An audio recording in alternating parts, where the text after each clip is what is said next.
This is the wrap-up for the live market open for June 7th. We're awaiting Super Thursday. There is a bit of a risk-off sentiment in markets with more revelations about Russia on the political front, the London Bridge attack, and tension towards tomorrow's big events. The non-farm payrolls was, of course, negative, and with wages stuck at 2.5%, the U.S. economy continues its gradual slow grind. Okay. Worth mentioning, Australian GDP beat expectations, and this is the one currency that stands out today with the fourth consecutive day of rises. Let's mention the big events in our wrap-up. It's Super-Duper Thursday. The biggest events at 11:45 GMT, rate decision and the press conference by Mario Draghi. We're expecting an upgrade of the assessment, moving from risks tilted to the downside to balanced risks. That is priced in. It could lead to buy the rumor, sell the fact, a dip in euro dollar, which could serve as a buy opportunity because the trend remains to the upside. If we have a hint about the end of QE, more details, not a hint, some details, that would be positive for the euro. If we have a gloomy Draghi, and that happened in the past, then we have the euro falling. At 2 GMT, we have Comey's big testimony.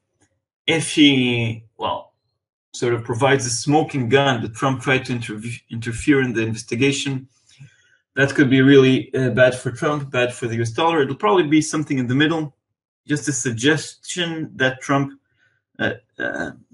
expressed desire maybe that Comey will let go. And of course, that's the baseline scenario. If we have Comey not saying anything bad about Trump, it could be positive for the US dollar. Again, expectations are that it'll be something in the middle. It'll be a huge event politically, broadcast everywhere, and of course could have big impact on the dollar. And we have the UK elections. First UK results are at 9 GMT. Baseline scenario is for a small majority for the Tories. Just a waste of time, all this election. We could see the pound moving around and then eventually falling because of the longer term events. Brexit is bad. The UK economy is slowing. If we have a hung parliament, we could see the pound falling by 300 to 500 pips. It would be very bad. It would derail the negotiations, and markets don't want labor, don't want uncertainty. If we have a landslide majority for the Conservative Party, which was the assumption until a few weeks ago, we'll have the pound rallying 130, above 130.50, the cycle high. Okay, let's take the opportunity to, in this wrap-up, to look a bit at currencies quite briefly. Euro dollar 112.52, dropping a bit this morning, but very much in range. 113, 113.60, 114.20 resistance. Support 111.60, 111.20, 110.50. Pound dollar currently under 129. Resistance 129.80, 130.50, 131.30.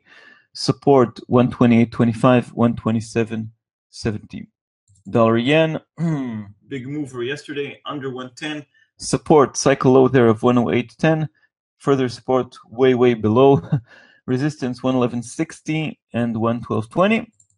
Dollar CAD, between oil prices and an improving Canadian economy, 133.80 is support, followed by 132.65. Resistance 134.50, 135.40. Aussie dollar looking good today. At resistance there at 75.60. Further resistance 76.10, 77, and 77.40. Support at 75.20, 74.90, and 73.70.